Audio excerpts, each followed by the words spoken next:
Welcome to episode 5 of Common Sense powered by Lucozade.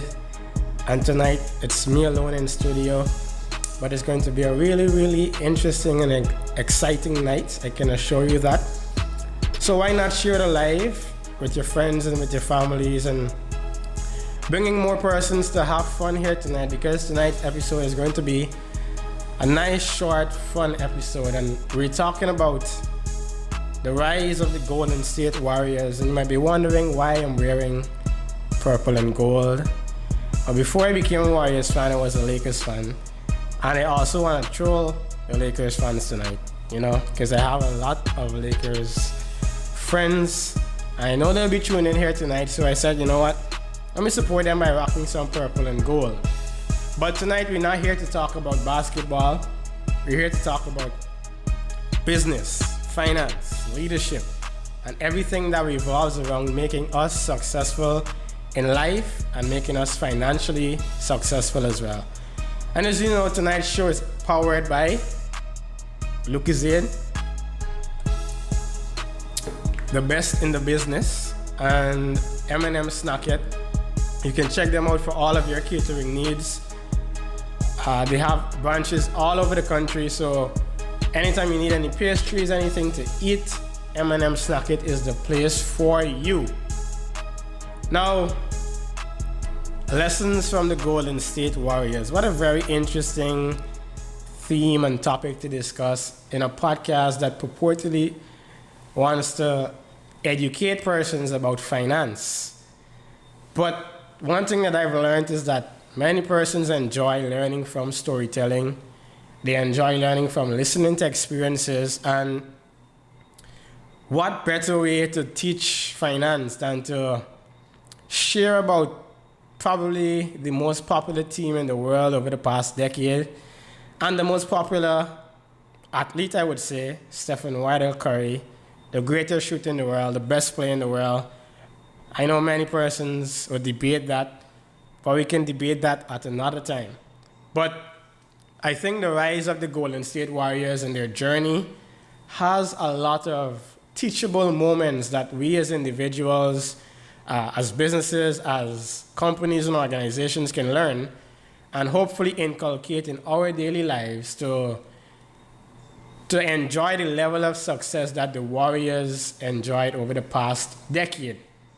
So we're gonna get into it tonight. I'm really hyped because this is my first solo episode, and I'm really interested in to see how I go tonight. So where did this entire journey start? Now, for those who are not basketball fans, the Golden State Warriors were pathetic for many years. Like, before 2013, they only made the playoffs once in probably the last 15 to 16 years. Like, the team was really trash, like Manchester United type trash, like New York Knicks type trash, like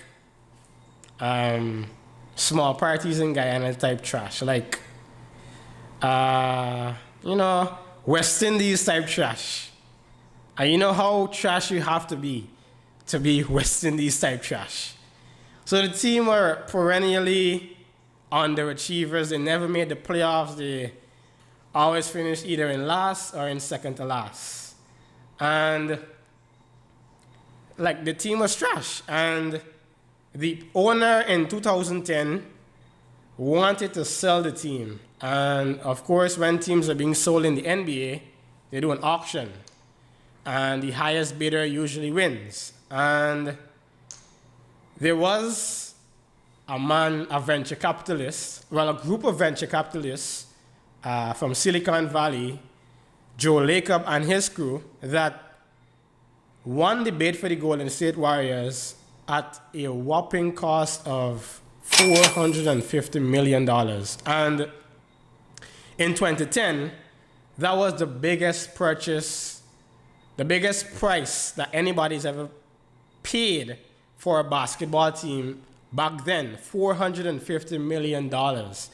I think the closest previously was Robert Sarver purchasing the Phoenix Suns in 2004. So Joe Lacob and his crew spent a big brown bag to secure ownership of the Golden State Warriors. And many financial analysts, NBA analysts, executives, agents were kind of like confused as to why would a group pay so much money for a team that has been underachieving so much and in their opinion was not worth $450 million.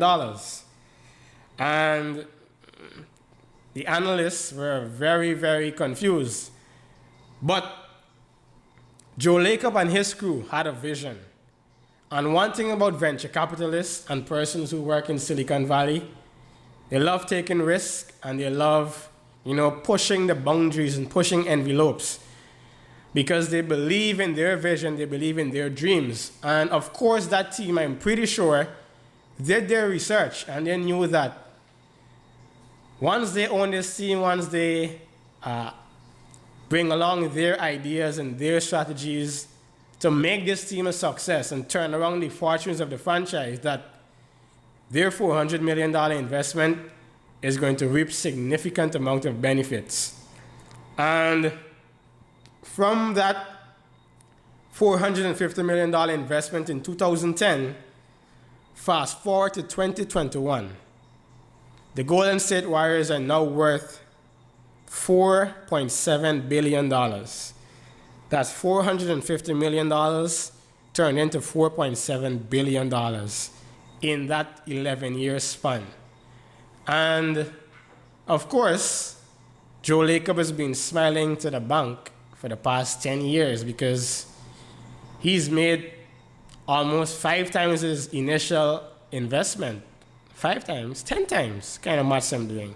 450 times 10 is about 4.5 million. So he's flipped 450 million into 4.7 billion and counting. And that simple story goes to show you that, scared money don't make money. Like, if you want to enjoy and experience lots of wealth, you have to be willing to take risk. And there was no bigger risk than investing in a team that was trash and that analysts and everybody said was not worth $450 million. But if Joe Lacob did not invest that $450 million, he would not have $4.7 billion right now. And as an investor, fear is something that you always have to worry about, or something that's always prevalent. Fear is always there in every decision that we have to make. If we want to open a new business, there are going to be lingering doubts. Is it going to fail? Am I going to be successful? Am I going to, have customers? Am I going to have a positive impact on the community? If I want to launch an album, will persons buy my album? Is my voice really good? Whatever we want to do in life, fear is always there. But if we really and truly want to be successful, we have to adopt the mentality that scared money don't make no money. And the fear of taking action, can cause us sometimes to do nothing. And you can't make money from inaction. You can't make money from doing nothing. You have to, overcome that fear, develop a sense of resilience. You know what? Investing my money into this business is either going to make me a lot of money or I'm going to lose. But any worthwhile investment will always have the possibility of losing. And you have to be able to, understand that in business, there are opportunities or possibilities of failing. But you can't allow that to deter you from still investing. And thankfully, Joe Lacob did not listen to the analysts. He did not listen to the naysayers. He did not listen to what these so-called experts had to say. And he went about and invested in the Golden State Warriors.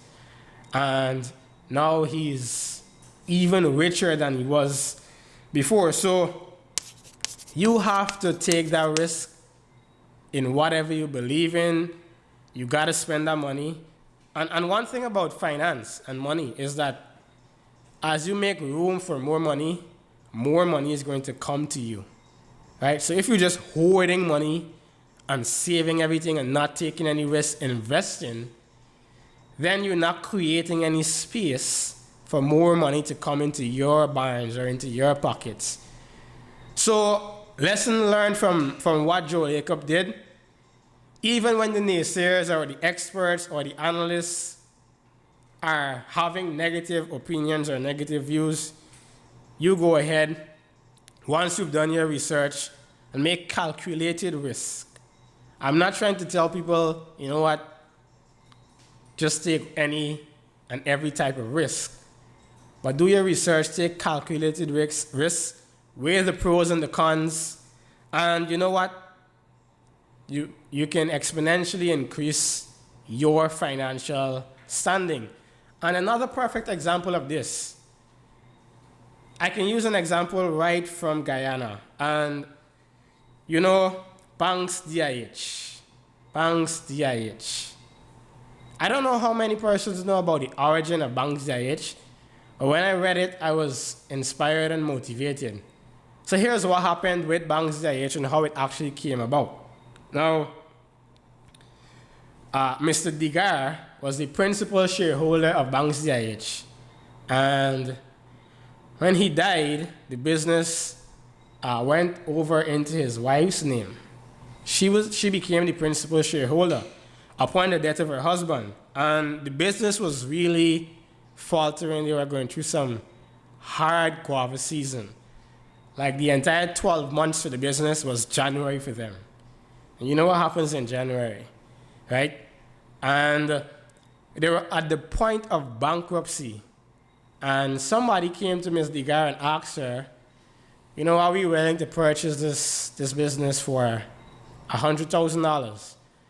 And as you can see, I wasn't born in 1929 or whenever that transaction presented itself. I'm still young, as you can see, right? But I'm pretty sure that 100,000 back then was not 100,000 now. It was worth significantly more money back then. But Mrs. Digar turned down the offer of 100,000 to sell Banks, even though it was at the point of bankruptcy. Why did she do this? She had a younger son called Peter Digar. And you're supposed to know who's Peter Digar if you did social studies in secondary school, right? I think he was Guyana's first prime minister. I might be wrong on that. Or Guyana's first premier, right? You go and study the social studies. Don't worry about me. I'm the finance guy, not the social studies guy, right? But she believed that a young Peter Digar had the business acumen, the business knowledge, the business know-how, the X factor to transform this business into a profitable business. And she refused to sell it because she wanted to give Peter the opportunity to, you know what, salvage this company and cause a paradigm shift in the fortunes of the company. And at the age of 22, I did say that right, 22. I'm currently 24. And I could imagine how difficult it was to take charge of such a massive establishment at such a young age. But Mistress Digar believed in her son. And I could stop a minute here to tell you parents, believe in your children's dream. Believe in what they're capable of doing and invest in them. Give them the opportunity to spread their wings. And not only parents, but leaders in business, in politics, in finance, in every area of life. Y'all always want to wait until the young people are old. I want to reach 40 then to give them the opportunity. But here's a young man at the age of 22 taking over a company that was on the verge of bankruptcy. And the rest is history. Banks DIH is still surviving up to 2021. And it's worth infinitely more than 100,000 that somebody was offering Mrs. Digar to purchase it for. It's a multi-billion-dollar company now that is international, that is diverse. They're not only selling alcohol and ice cream and those kind of stuff anymore. They have a bank, I think they have an auto dealership, they have processing plants. Bangladesh is always diversifying into some new operation. And that was because a woman believed in her son. And that 22-year young man, with the business acumen and knowledge that he possessed, went about working and putting his best feet forward to transform the fortunes of that company.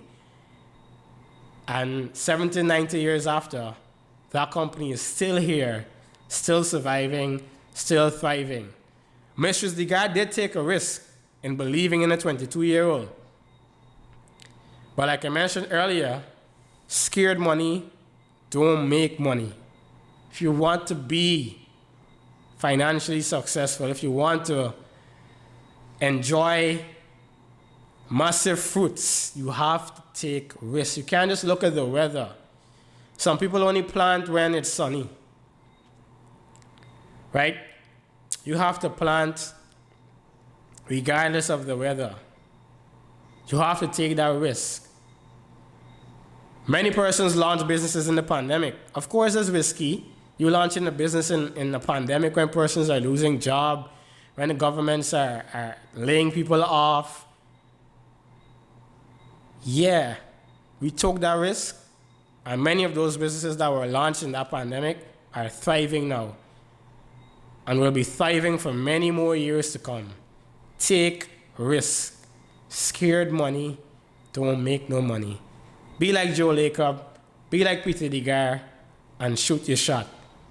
Take calculated risk, and you never know where it's going to take you. So there you have it, guys. That's the first point that I want to bring out tonight. Scared money don't make money.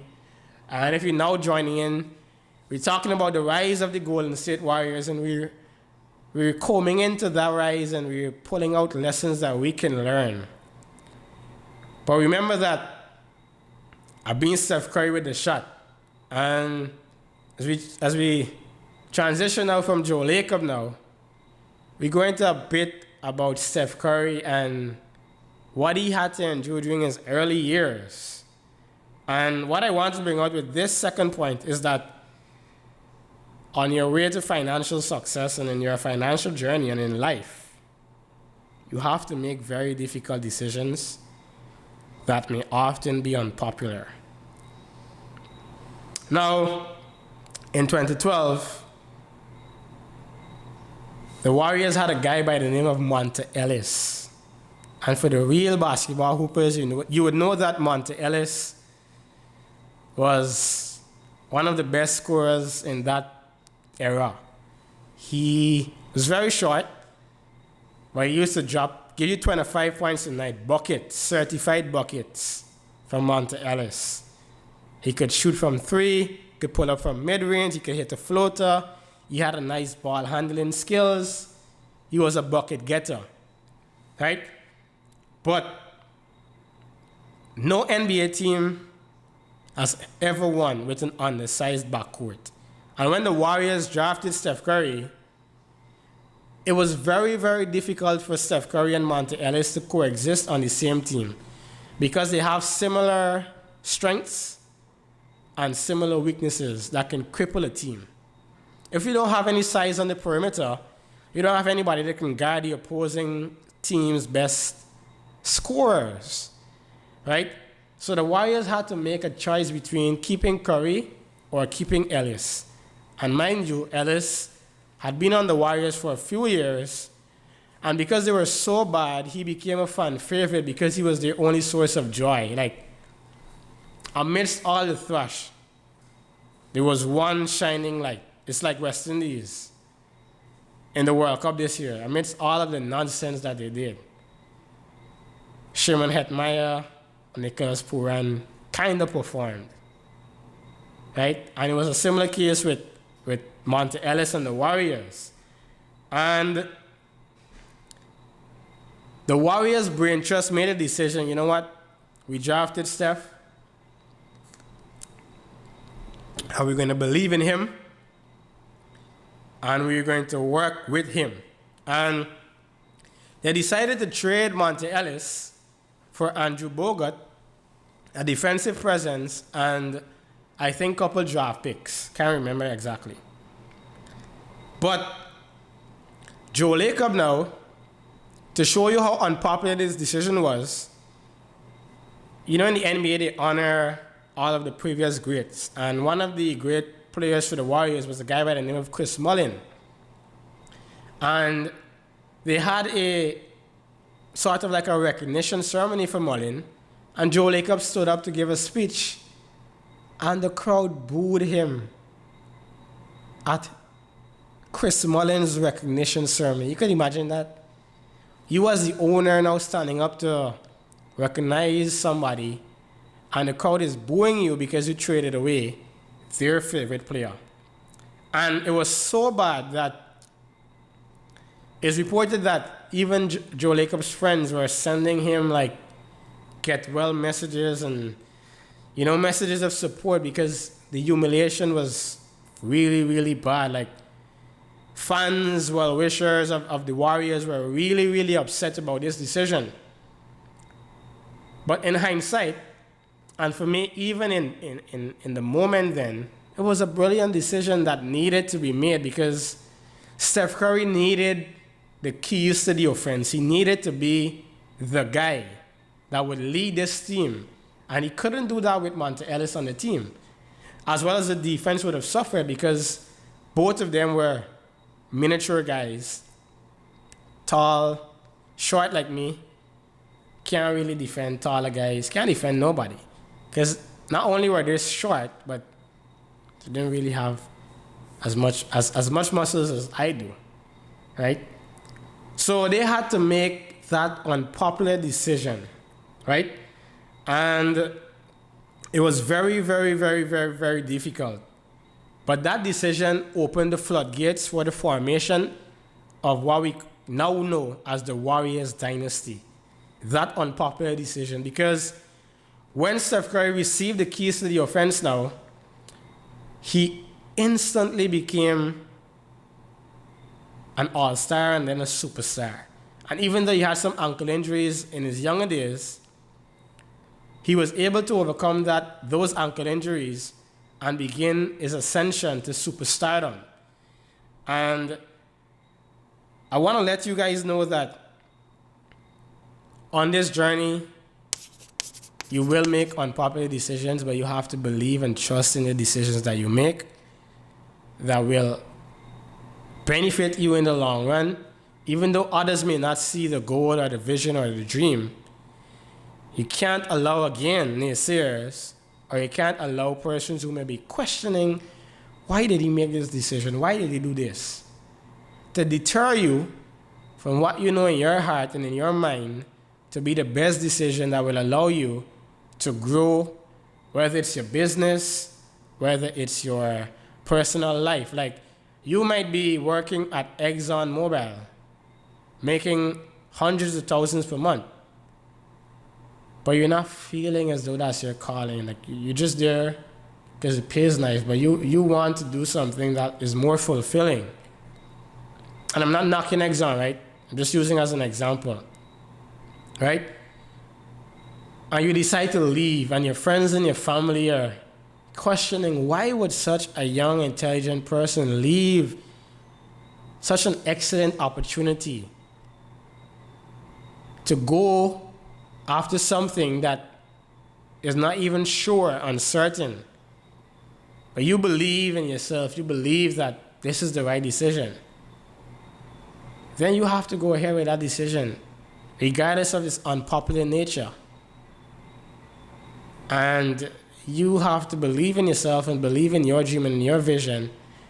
And ultimately, once you put your mind to it, in the end you'll be vindicated that you made the right and the best decision. Like Joe Lacob was.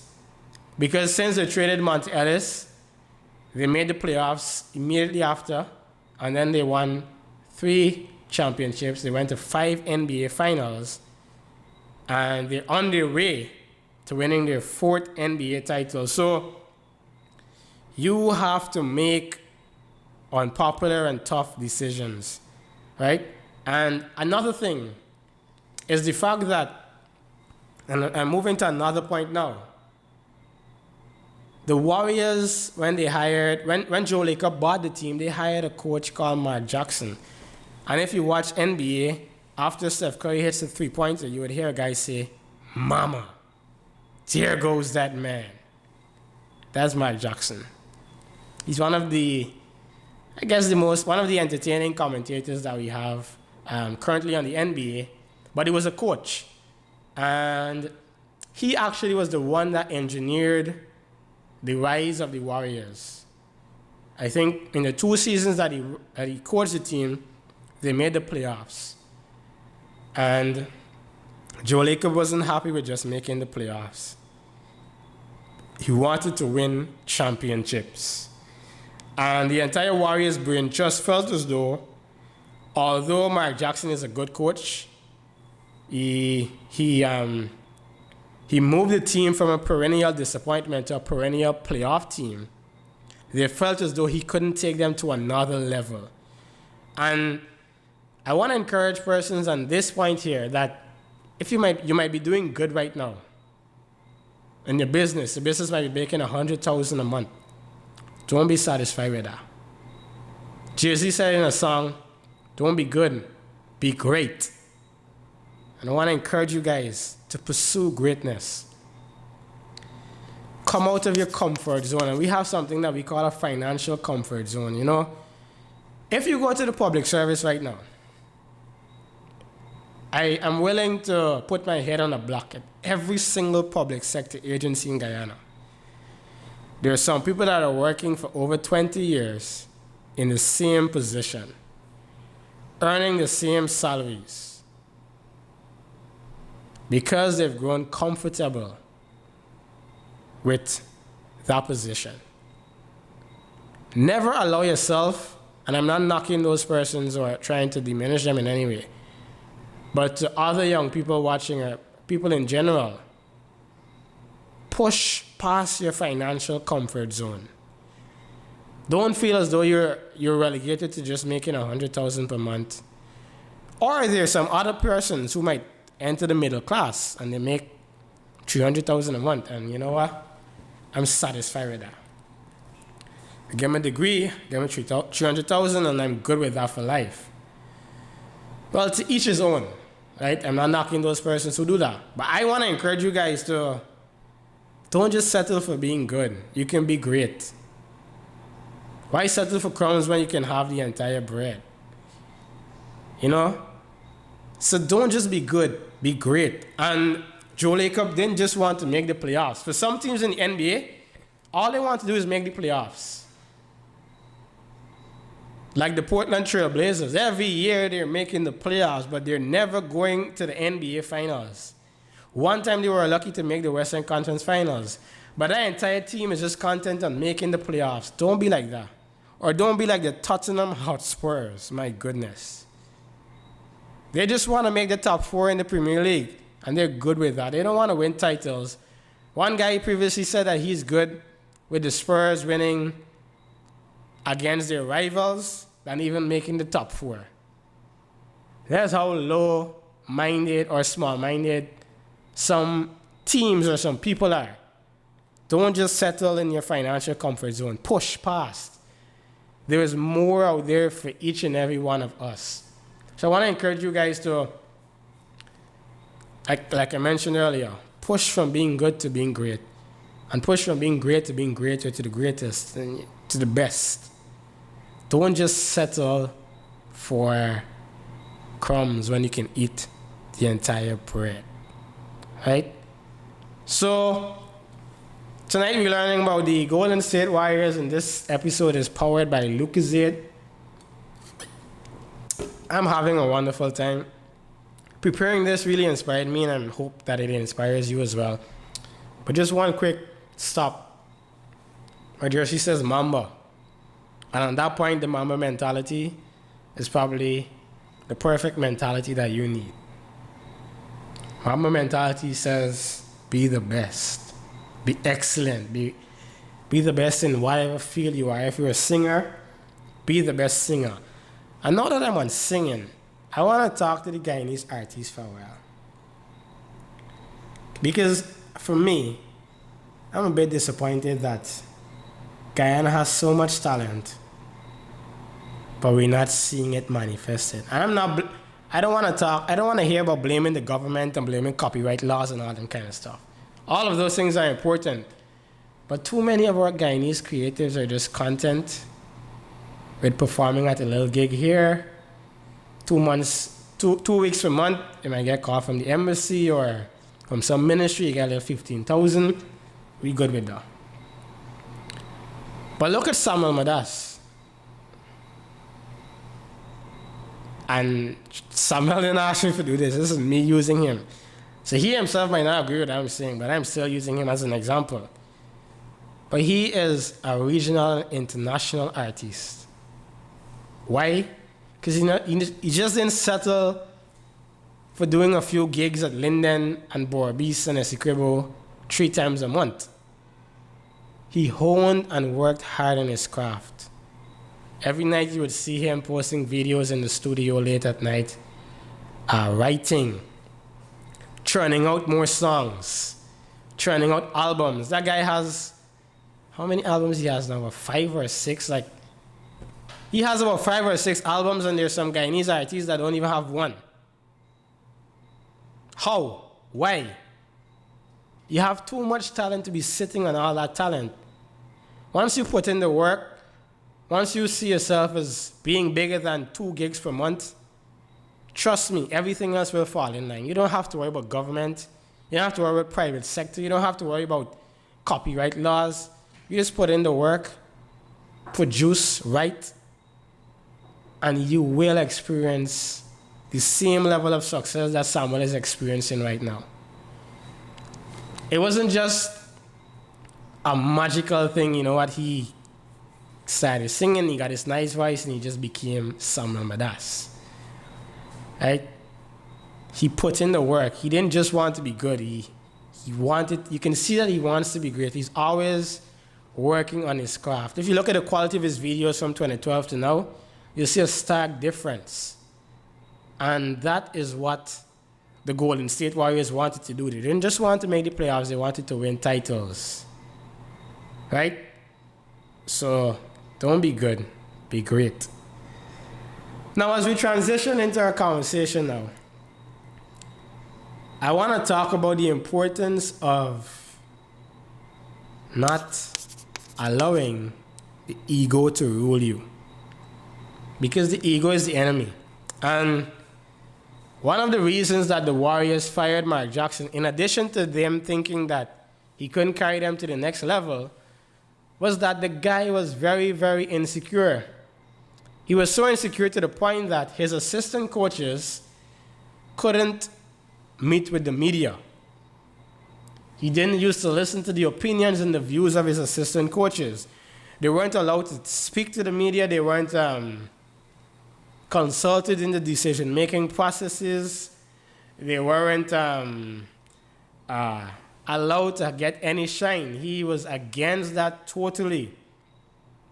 Like, he would only surround himself with persons that he knew he could control or that he knew that he was brighter than. Those are the type of assistants that he hired. Yes men. Or we call in Guyana ass kissers. Right? Those are the type of persons he surrounded himself with. He didn't want anyone that would threaten his status as the head coach. Because he was very insecure and very small-minded in that sense. But Joe Lacob and the team recognized that they can't win with such a thinking. And they went and hired a guy by the name of Steve Kerr, who is the first NBA coach to win a title in his first season of coaching. Mind you, no professional experience in coaching before. And in his first season, he won an NBA title with the Golden State Warriors. And he's since gone on to win 3 titles, and he's since gone on to 5 NBA finals. And what did Steve Kerr do immediately after being hired? he went and hired a guy by the name of Alvin Gentry, who was one of the best offensive coaches in the NBA, as one of his top assistant coaches. And then he went and hired a guy by the name of Ron Adams, who was one of the best defensive coaches in the NBA. And then he filled out the rest of his staff with super intelligent persons, and persons that he can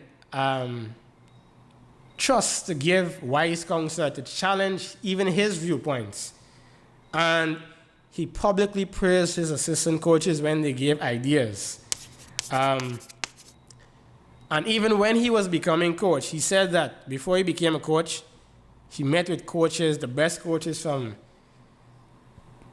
NFL, MLB, the Premier League, other sports, because he wanted to pick their brains. And even I could use my example. When I was preparing to launch my podcast, I reached out to Jamesia McCallman. She is one of the girls involved in the Balancing the Bars podcast. And if you've never watched that, you can go and subscribe now to Balancing the Bars on YouTube, a wonderful podcast, and the inspiration behind this. I reached out to her and she was able to guide me as to how we go about seeking sponsorship, inviting guests, and doing everything for the podcast. She sent me templates. She was so supportive and open to guiding me along. I could have acted like if I knew everything, but I didn't. And I still don't know everything.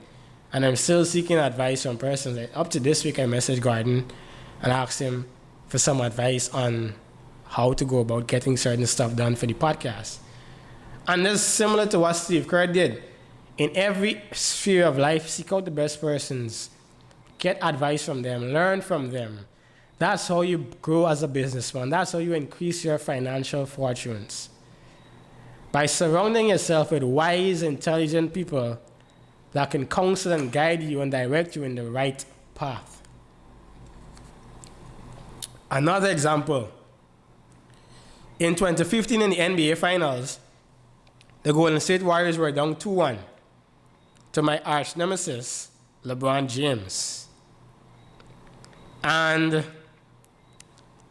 an assistant video analyst, get me clearly there, an assistant video analyst, suggested to Steve Kerr, the head coach, who's making $5 million a year, and the assistant video analyst is so low down the organizational chart that in some eyes, he shouldn't even be speaking to the head coach. Suggested to Kerr that, you know what? We need to insert Andre Iguodala into the starting lineup if we want to win this series. And Steve Kerr, the story goes that Steve Kerr messaged his assistant coaches, because when he's making decisions, it's a consultative process. And I wish if our politicians can follow that suit. But that's a story for another day. He messaged them at 3 o'clock in the morning and told them about the idea that the assistant video analyst gave.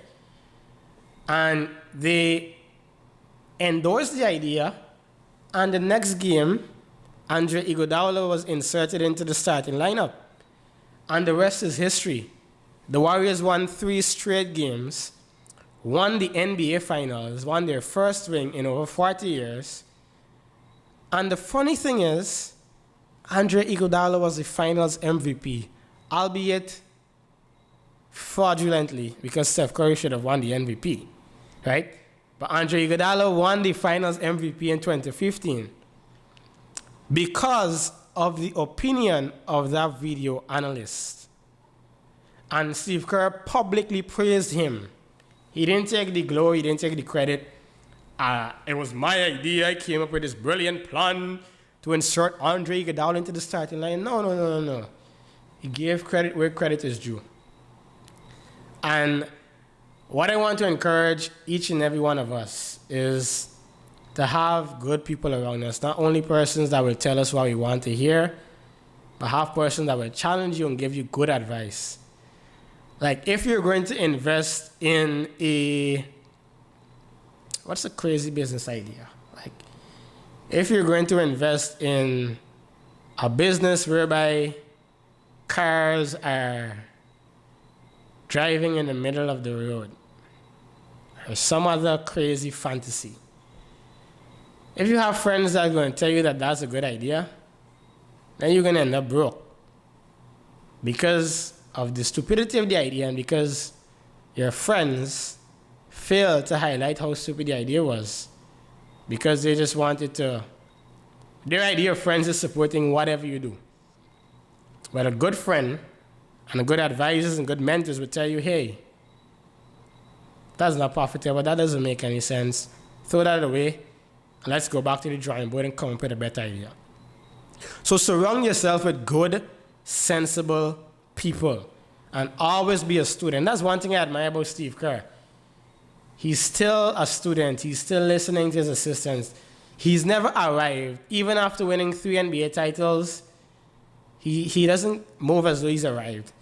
Some people release one hit song, and this is the biggest thing since sliced bread. You can't talk to them. Or some people business, they launch the business and it sell off for a few months. Can't hear or see them no more. They've arrived. They've gone in a different league now. They don't listen. They don't have time for advisors and consultants and anybody anymore. There's a big boy. And most times when you operate like that, eventually the wheels will fall off and you'll end up back just where you started. So always be a student in life. Always be open to listening to other persons. And you will be successful. Cripple the ego. Right? So another example or another point that I want to bring out quickly about Andre Iguodala is the fact that he is a perfect example of somebody that crippled the ego. Now, Andre Iguodala was a starter for all of his career. He was an all-star. He made a 4-year, $78 million contract when he signed with the Warriors, or a 3-year, $48 million, something along that line. But he never came off the bench before. He was an all-star. When he got to the Warriors, Steve Kerr asked him to come off the bench. Now imagine Steve Kerr asking a guy that has started all of his life, that is an all-star, to come off the bench. Not only that, he was coming off the bench for a rookie. In Guyanese terms, it's like asking the president to don't attend the big UN summit that they had at the UN, at the United Nations, for a permanent secretary. Imagine the permanent secretary going to the UN summit and not the president. That's crazy.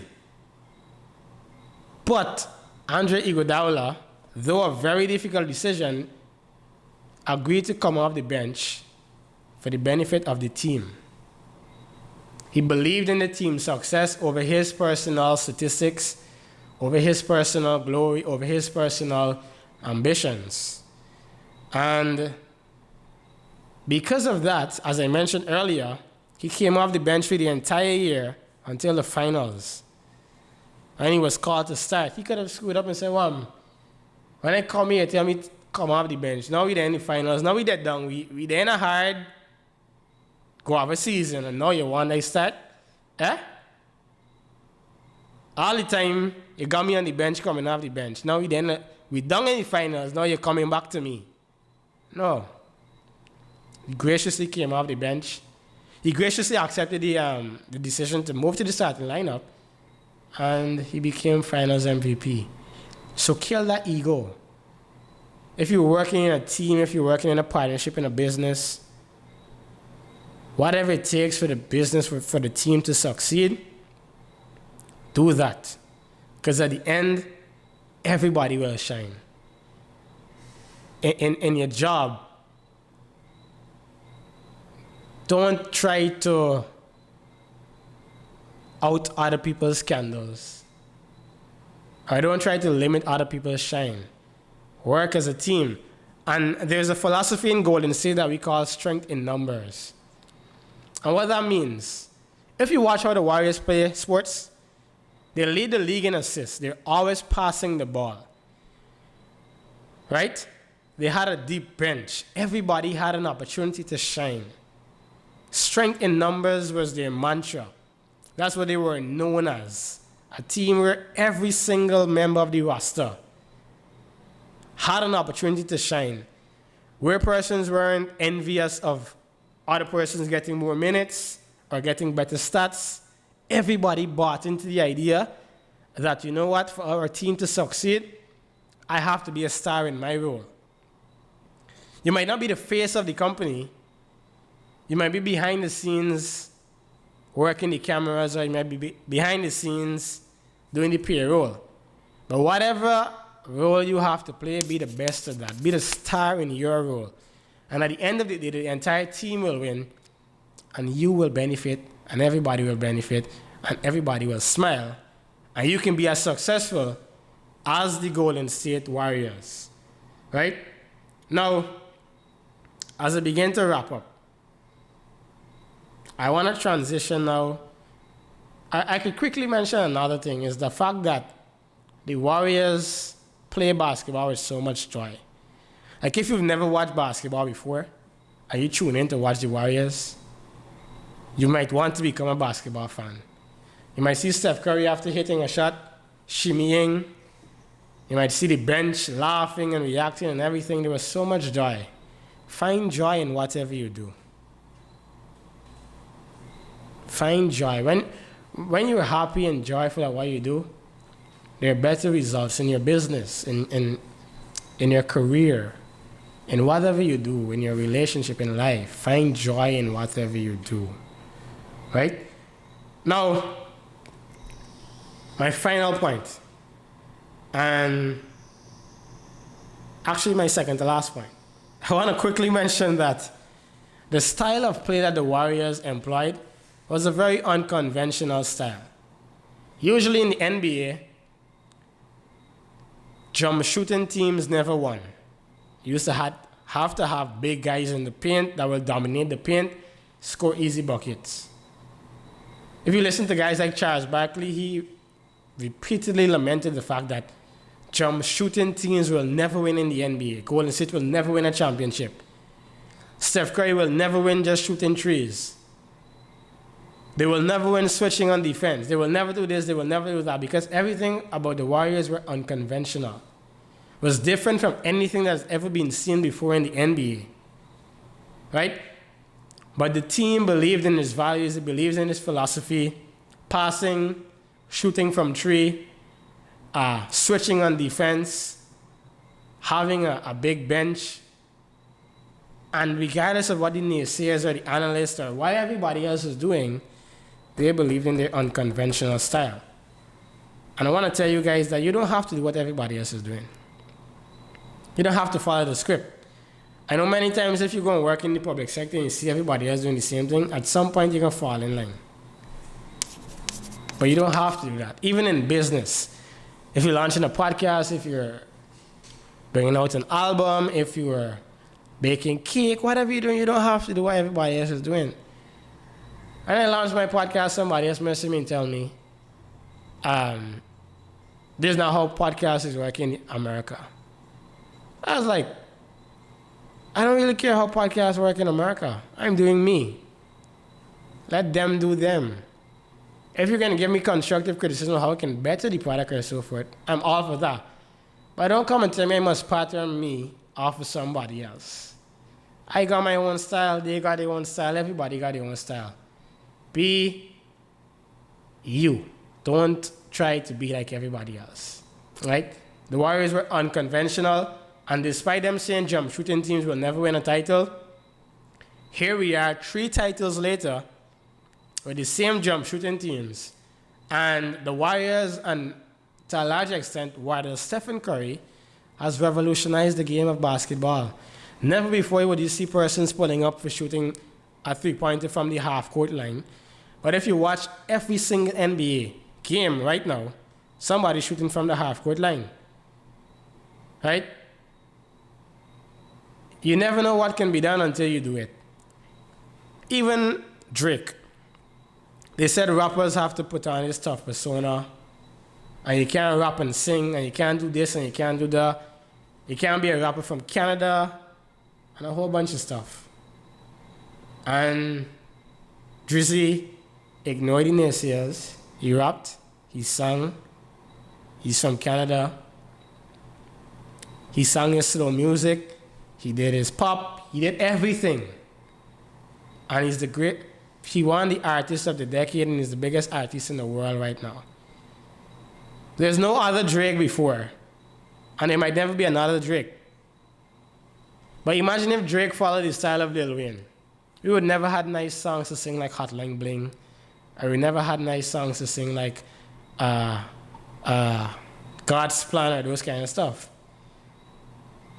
You be you, unconventional you, unstylable you, be you, and don't listen to what the naysayers say.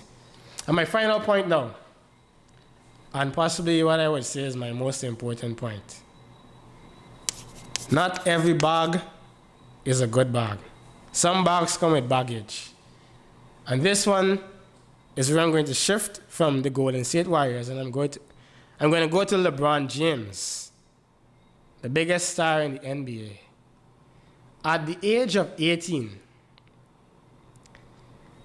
3 companies approached LeBron for sponsorship or for endorsement or to be his shoe dealer: Nike, Reebok, and Adidas. But Adidas was really out of the runnings. It was basically down to Reebok and Nike. And Reebok offered LeBron $100 million with a $10 million signing bonus. They called him into a meeting with his mother and his agent. And these guys did their research so thorough that they placed the check into the hands of LeBron's mother. And LeBron said when he saw that $10 million check go into the hands of his mother, he was just thinking about where they came from and what life was like in Akron, Ohio, and how that $10 million check could change the trajectory of his life. Right? $100 million and a $10 million signing bonus.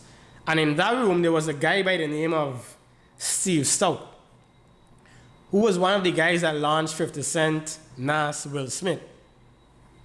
And he was working with Reebok at the time. His philosophy was that any talented teenager that you come around, especially if they're African American and they're coming from poverty, just show them the money and the deal is yours.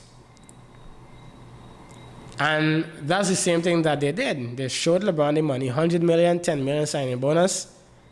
We sign with you. And they said that you can't talk to Nike or Adidas.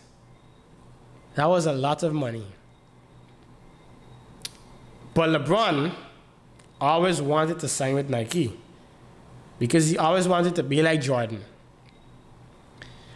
He always wanted the advertising campaigns, elaborate advertising campaigns that Nike would do, and everything that comes with the Nike brand. But Nike wasn't willing to offer as much money as Reebok did. Nike offered $70 million. And Reebok even went back to the negotiating table and increased to $115 million. But LeBron was resolute that, you know what? Even though in the short term, Reebok is going to offer more, I can't think only about the first check. I got to think about all the checks for a lifetime. And LeBron was like, you know what? This is a tough and difficult decision, but I'm going to turn down the opportunity to sign with Reebok and sign with Nike, even though he was going to earn less in the short term. The rest is history. Nike has made billions from LeBron. LeBron has made hundreds of millions from Nike. And that relationship and that marriage has become amazing. LeBron every year now has one of the fastest selling sneakers, right? So he turned down that bag because that bag didn't align with his values and what he really, really wanted. And what I want to encourage everyone as we prepare to go is that not every bag somebody threw in your face is a good bag. Some bags come with a lot of baggage. And that baggage might be, you might have to become an ass kisser. You might have to sacrifice some of your values just to earn that $500,000 per month. You might have to do things against your will. You might have to work way more than you want to work. You might have to cozy up to the boss, forget the position. Those are realities that happen in the world.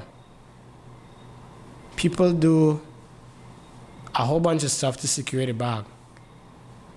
But when they secure the bag, it's a bag with a lot of frustration inside. It's a bag with a lot of regrets. A bag with a lot of pain, a bag with a lot of disappointments. So, not every bag that is shown in front of you, you need to grab. Analyze every bag that you get and look for the ones that align with your values. It's going to be very difficult to earn down 10 million or 500,000. And somebody might say moral values don't pay your bills. Well, if that's what you believe, go along strong. But every bag is not the bag for you. Every bag comes with baggage. Secure the bag by every legitimate means possible. Somebody might secure a bag, right? And they secure the bag through fraudulent means. And then they get catched and they lose a job and they get blacklisted. And then you can't work anymore. You secure that first check, but what happened after that? You're blacklisted for the rest of your life. For the rest of your life, you can't earn, you can't make a living. Because you value short-term gain over long-term stability. Don't do that.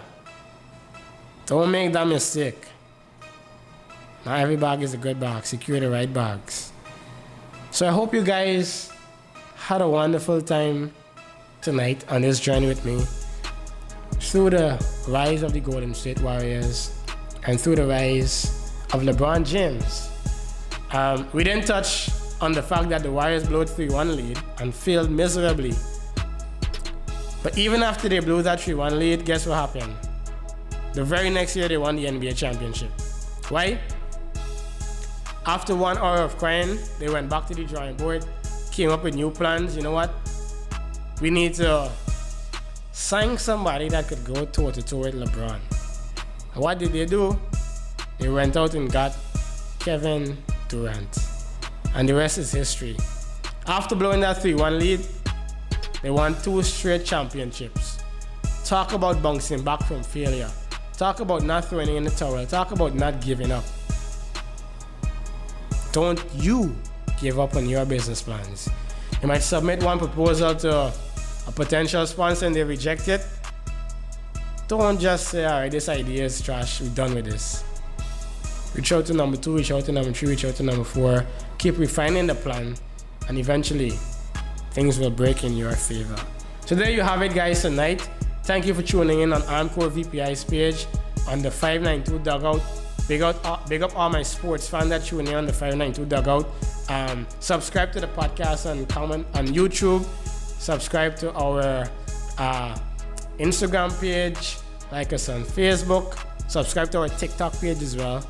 And gain more common sense. We'll be back here again next week. And we're going to be discussing some financial red flags. We're getting back into finance stuff next week. And I'm looking forward to having you guys again next week. And I trust that you really enjoyed tonight's show. This is your boy Matthew saying goodbye, good luck, and ensure that you're Steph Curry with the shot.